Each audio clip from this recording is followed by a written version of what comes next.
et il souffle dans ses narines, un souffle de vie, et voilà nous. La poussière du sol, pensez-vous que ça coûte quelque chose? Par contre, on l'aspire avec l'aspirateur à chaque fois qu'on peut. Hein? Et bien, c'est avec ça que Dieu nous a créé chacun de nous. Donc, un bâton, est-ce que c'est utile? Oui, dans les mains de Moïse, il va ouvrir la mer Rouge. Une fronde est utile. Oui, dans les mains de David, quoi? Il va pouvoir tuer Goliath. Ensuite, est-ce que Dieu a besoin de notre participation, de notre coopération dans tout ça? Oui. Certainement. Oui. Une mâchoire d'âne, pensez-vous que c'est utile? Oui. Oui. Dans les mains de Goliath, il a tué... Pour Samson. Samson, pardon. Oui. Il a tué... 1000 Philistins. 1000 Philistins. D'accord? Donc, ça a été utile? Oui, très utile. Dans les mains de Dieu, une jeune fille à Nazareth va être appelée par lui et elle va porter l'enfant de Dieu. Et cette jeune fille s'appelle Marie. Eh bien, et etc. Donc Dieu choisit des personnes insignifiantes pour confondre le monde. D'accord? Et il les choisit parce que c'est dans son amour et de sa préscience. Ne commettons pas l'erreur de mépriser les petites choses, considérant comme inutiles, parce que aux yeux de Dieu, nos talents, nos capacités, ce que nous sommes, sont importants pour Dieu. Mais peut-être ce n'est pas grand-chose, mais dans les mains de Christ, lorsqu'on laisse agir sa puissance dans notre vie, ça peut changer toutes choses dans la vie de chacun. Eh bien, ces 5 petits pains et 2 poissons, Jésus va les employer pour sa gloire.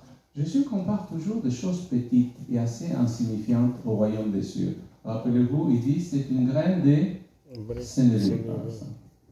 Il dit encore, c'est comparable à quoi encore le royaume des cieux? Pardon? Comme les petits enfants. À du levain. D'accord? C'est des petites choses, mais qui peuvent changer tout. Pourquoi? Parce que c'est comme ça que Dieu lui-même, il agit. Il n'y a rien de vraiment petit pour Dieu, parce qu'il est Dieu, justement. Et quand on lui donne des petites choses, il fait des grandes choses et des merveilleuses choses, parce qu'il est Dieu. Mais on a besoin donc de placer tout cela dans ses mains. Il n'y a aucune limite pour la puissance de Dieu. Nos efforts pour soulager, par exemple, le chagrin de quelqu'un d'autre, la souffrance de quelqu'un d'autre. On se dit, mais qu'est-ce que je peux faire? Nos paroles, qu'est-ce que je peux lui dire? Mais des fois, on n'a pas besoin de lui dire rien du tout. Des fois, on a juste besoin de l'écouter. On a besoin de l'accompagner. On a besoin de prier pour l'autre. Et c'est ça qui compte. Donc, et de toute façon, Dieu ne nous rend pas saints d'un seul coup. Hein. On ne devient pas parfait un seul coup. C'est progressivement, son Saint-Esprit fait ça. Et il faut que j'abandonne mon caractère, ma vie d'entre ses mains, et il va faire le travail. Il va faire le changement. Il peut le faire encore aujourd'hui en chacun de nous. Et c'est vrai, c'est peut-être rien ou pas grand-chose, mais Dieu a le désir et il nous regarde avec gentillesse et dit, mais regarde, tu ne peux pas faire grand-chose avec ça. Donne-le-moi. Donne-le-moi. Abandonne-le-moi. Et regarde ce que je peux faire avec ça. Nos meilleurs efforts sont totalement insignifiants. On pense, c'est un peu comme un enfant qui s'approche de ses parents et il montre un petit dessin qu'il a fait. Voilà, papa, je t'ai dessiné. Ben, il me dit, mais c'est bien. Bon, franchement, quelques lignes comme ça, n'importe qui peut faire ça. Mais il apprécie l'effort de nous, ses enfants, en nous approchant de lui. Eh bien, Dieu, nous exige quand même qu'on lui donne quoi? Les 5 pains et les 2 poissons. C'est ça qui nous sauve. C'est ça qui dit, donne-le-moi. Donne-moi, parce que je peux faire des choses merveilleuses avec ça. Mais nous devons quoi? L'abandonner dans ses mains. Le placer dans ses mains. Parce que dans les mains sont devenus déjà inutiles. Nous ne savons pas quoi faire avec ça. Alors, utilisez ces dons. Qu'est-ce que je veux dire avec ça?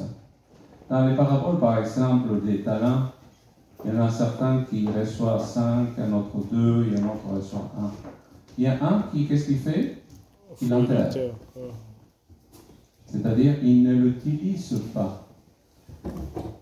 Et après, le maître le rejette et il donne celui qui, le seul talent qu'il avait gardé, il le donne à celui qui avait déjà 5. 10 parce qu'il y en a multiplié à doubler, quoi. Donc maintenant, on fait un 11e. Pourquoi? Parce qu'il ne l'avait pas utilisé. Donc, nous pourrions avoir 10 talents ou plus, mais si nous ne les utilisons pas, est-ce que ça sert à quelque chose? Ça ne sert à rien. Vaut mieux avoir un seul talent et l'utiliser qu'avoir 10 et ne pas les employer. C'est ça qu'il nous dit Jésus.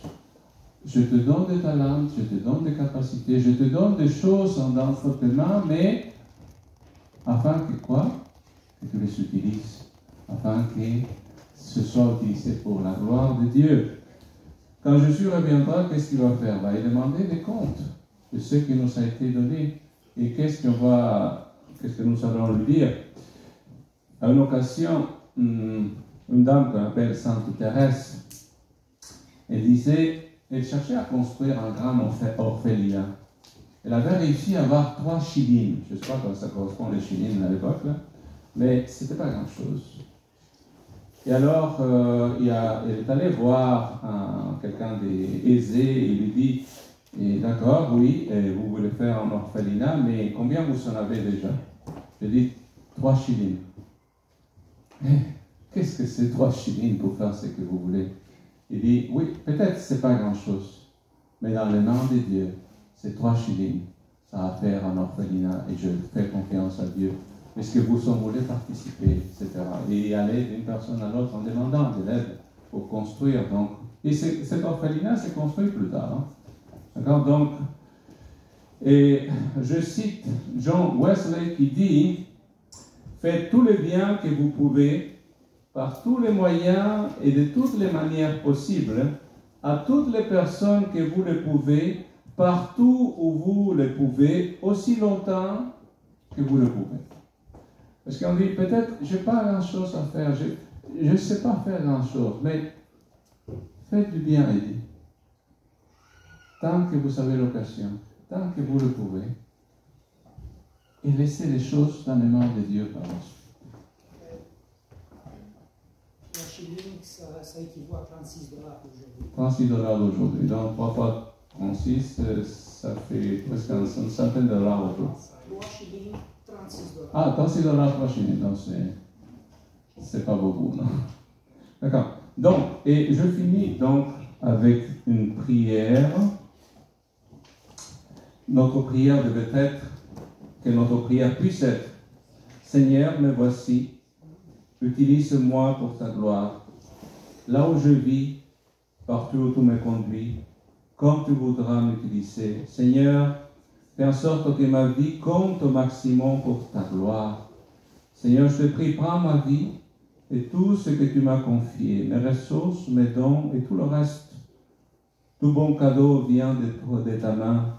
Prends tout et utilise-le pour être une bénédiction pour les autres. Utilise-le pour montrer ta gloire, ton amour, ta grâce, ta provision, ta puissance dans la vie des autres autour de moi. Éternel, s'il te plaît, utilise nos vies. Considère nos vies aujourd'hui comme des offrandes pour toi et utilise-les comme des instruments pour ta gloire. Au-delà de ce que nous pouvons demander, imaginer ou espérer. Que soit ainsi, nous te prions, Seigneur. Amen. Amen.